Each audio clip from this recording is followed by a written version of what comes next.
ప్రస్తుత ప్రధాని నరేంద్ర మోడీ గారు కన్యాకుమారిలో ఒకప్పుడు 1812లో వివేకానంద గారు 3 రోజులు నిర్విరామంగా తపస్సు మెడిటేషన్లో ఉన్నట్టు 45 గంటలు నిర్విరామంగా మెడిటేషన్ చేశారు మోడీ గారు.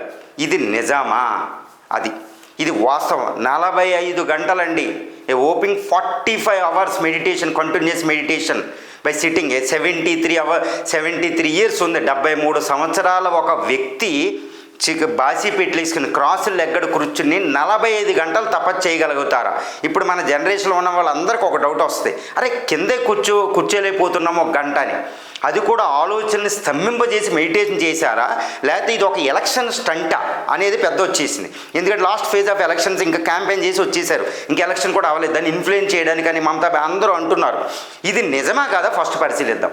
ఒకటే గుర్తుపెట్టుకోండి, Hindu religion is highly evolved religion అండి. అంటే ఒక అద్భుతమైన బ్రహ్మజ్ఞానాన్ని ప్రోధి చేసింది. ఎన్నో వేల అతి ప్రాచీన రిలీజియన్ భూమి మీద, the oldest religion on the earth. ఇందులో మెడిటేషన్ టెక్నిక్స్, ధ్యానం అనేది ఒక అద్భుతంగా ఫామ్ అయిందండి. ఇది క్రియేట్ చేసింది ధ్యానమే, అద్భుతం. హిమాలయాల్లో ఋషులు ఉంటారు, వాళ్ళు ఉంటారు. ఇది శబలా నగరం, ఇది వివేకానంద, వీళ్ళందరూ నిజమా కాదంటే మీకు ఒకటే చెప్తున్నానండి, ధ్యానం అనేది నిజం. ఒక అద్భుతమైన ఒక టెక్నిక్ అనమాట. ధ్యానం అంటే ఏమీ లేదండి, ఆలోచనలన్నీ కంట్రోల్ చేయడం, ఒకదాని మీద దృష్టి పెట్టడం.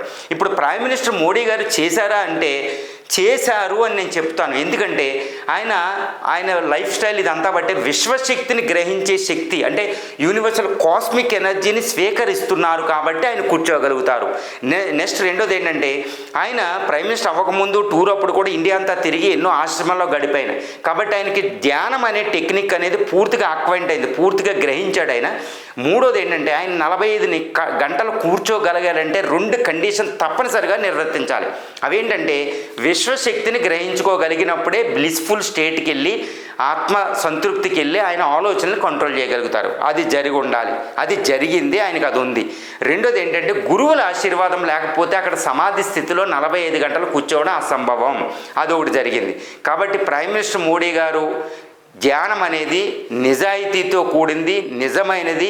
ఇప్పుడున్న జనరేషన్ అంతా టెక్నిక్స్లు అలవర్చుకుని ఆ విశ్వశక్తిని, కాస్మిక్ ఎనర్జీని స్వీకరించడం అనేది అలవాటు చేసుకుంటే ఇంకా మానవ జన్మ పరిపూర్ణత చెందుద్ది అని చెప్తానండి. ఇది ఒక రిలీజన్కి సంబంధించి కాదు. అందుకని యోగా, ఈ ధ్యానం అనేది ప్రపంచవ్యాప్తంగా ఉంది. మీరు ఒక కాశీ కానీ, ఒక హిమాలయ క్షేత్రం కానీ, ఒక ఏదైనా ఇండియాలో ఉన్న ఒక ప్రముఖ క్షేత్రానికి మీకు వెళ్తే అక్కడ 5 to 10% ఫారినర్స్ ధ్యానంలో కూర్చోవడం మనం చూస్తూ ఉంటామండి. అంటే వాళ్ళకి అది అలవాటుపోయింది విశ్వశక్తి. కాబట్టి ఏంటంటే, ప్రైమ్ మినిస్టర్ మోడీ గారు ఈ వివేకానంద కన్యాకుమారిలో చేసిన మెడిటేషన్ అనేది ఒక అద్భుతం. ఇండియన్స్కి ఒక మెసేజ్, ప్రపంచానికి ఒక మెసేజు.